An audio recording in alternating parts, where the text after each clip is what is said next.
ప్రేమించిన యువతి రెచ్చగొట్టడంతో యువకుడు రెచ్చిపోయాడు.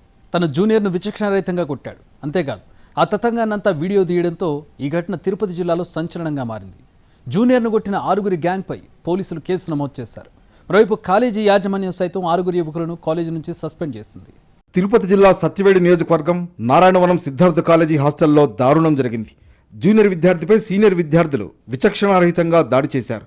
కాళ్లతో తన్నుతూ జూనియర్ విద్యార్థి పట్ల కిరాతకంగా ప్రవర్తించారు.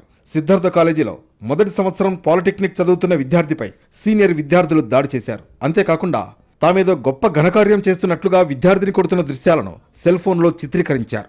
మొత్తం 6 సీనియర్ విద్యార్థులు ఈ దారుణానికి పాల్పడ్డారు. దాడి చేయడంతో పాటు ఈ విషయాన్ని బయటకు చెబితే చంపేస్తామంటూ బెదిరింపులకు దిగారు. ఈ విషయం బయటపడడంతో వెంటనే పోలీసులు అక్కడికి చేరుకుని పరిస్థితిని సమీక్షించారు. అయితే ఓ యువతి ప్రేమ వ్యవహారంలో ఈ ఘటన జరిగిందని పోలీసులు చెబుతున్నారు. సిద్ధార్థ ఇంజనీరింగ్ కాలేజీలో చదువుతున్న ఓ మైనర్ యువతి ప్రేమ వ్యవహారం విద్యార్థుల మధ్య గొడవకు కారణమైంది. ప్రేమించిన యువతికి జూనియర్ అయిన నరసింహ అనే యువకుడికి మధ్య వివాదం జరిగింది. దీంతో ఆ యువతి తనను ప్రేమించిన సీనియర్ అయిన సాయి కిరణ్కు విషయాన్ని చెప్పింది. తనతో గొడవపడ్డ నరసింహను కొట్టి ఆ వీడియోలను తనకు పంపాలని, అప్పటి వరకు నీతో మాట్లాడను అంటూ చెప్పినట్లు సమాచారం. దీంతో నరసింహకు నోటి మాటతో తొలిగా సాయి కిరణ్ చెప్పినప్పటికీ వినకపోవడంతో వారి మధ్య గొడవ తీవ్రమైంది.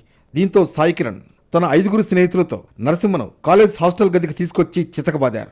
కాళ్లతో తంతూ చిత్రహింసలకు గురిచేశారు.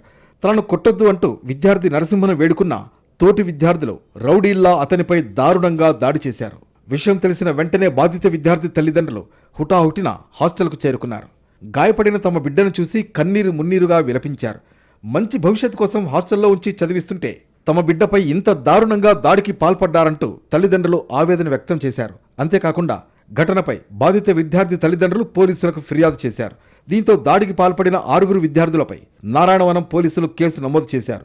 సీనియర్ల దాడిలో గాయపడిన విద్యార్థిని చికిత్స నిమిత్తం ఆసుపత్రికి తరలించారు.